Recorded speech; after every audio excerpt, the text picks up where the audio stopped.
You have reached the Doctor of Digital podcast, coming to you straight from the Toonsmith headquarters. There's the bell. Welcome. In this particular episode, I'm going to talk about websites, socials, and links. Wouldn't you like to know what the top 100 business podcasts are doing and how they're doing it successfully? This is the podcast for those business leaders, CEOs, and marketing managers who want to grow their business using social audio, the only podcast that does exactly that.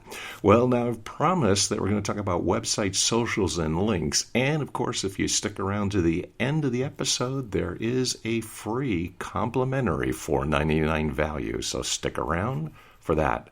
In the meantime, what I'm going to talk about is the ways that the top 100 shows are using their websites to build their podcast audiences on different platforms. How is it that those 100 top business podcasts are successful? What are they doing?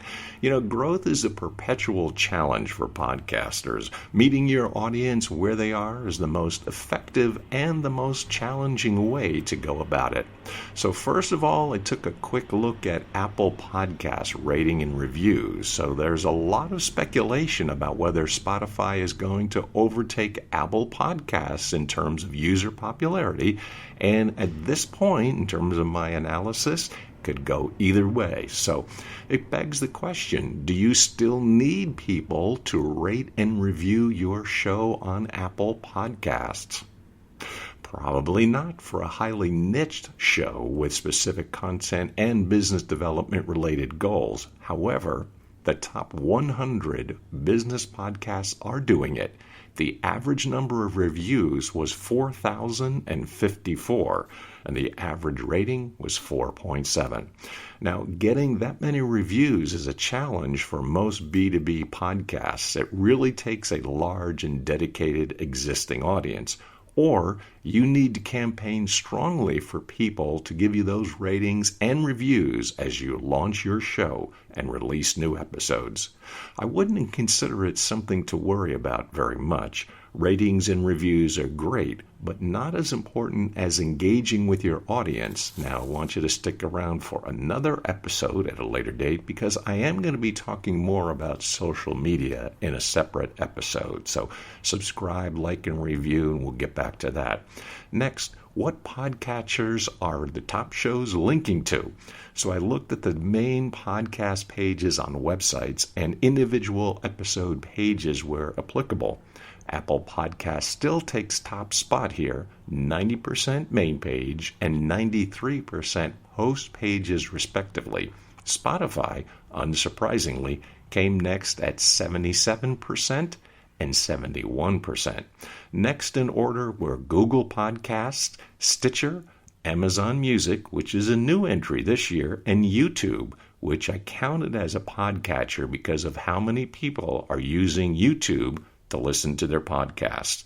People chose to link to an average of 4 on both the main podcast pages and 5 on individual episode pages. To cover your bases, you should link to the biggest podcasters and any that you use personally.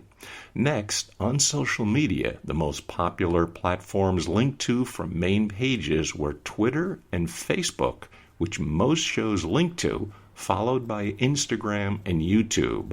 LinkedIn and Pinterest also had decent showings, but not near as many as the big two. And this is a bit of a surprise. I wouldn't necessarily think Pinterest would have that much interest, no pun intended. But LinkedIn is surprisingly, given the fact that it is a business and professional site by and large. So on individual website pages, I saw nearly the same thing. Facebook and Twitter were the most popular to link to, followed by Instagram, LinkedIn, YouTube, and Pinterest.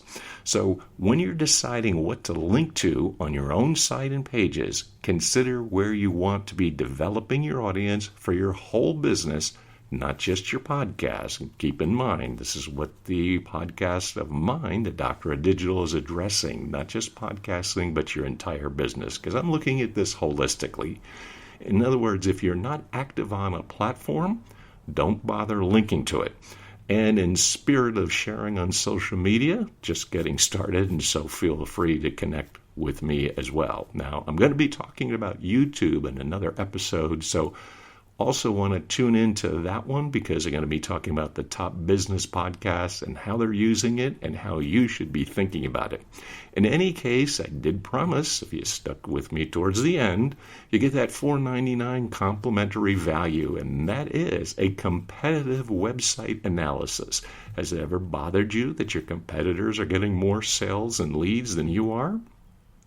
Well, contact me because I can figure that out and help you with that. So contact me directly at 619-389-3036. That is 3636, or Mick, as in Jagger, except he makes a whole lot more money, Mick.Smith at WSI World. We simplify the internet, WSIWorld.com. That's it for this particular episode. That's the bell. So until next time, Deus Vult.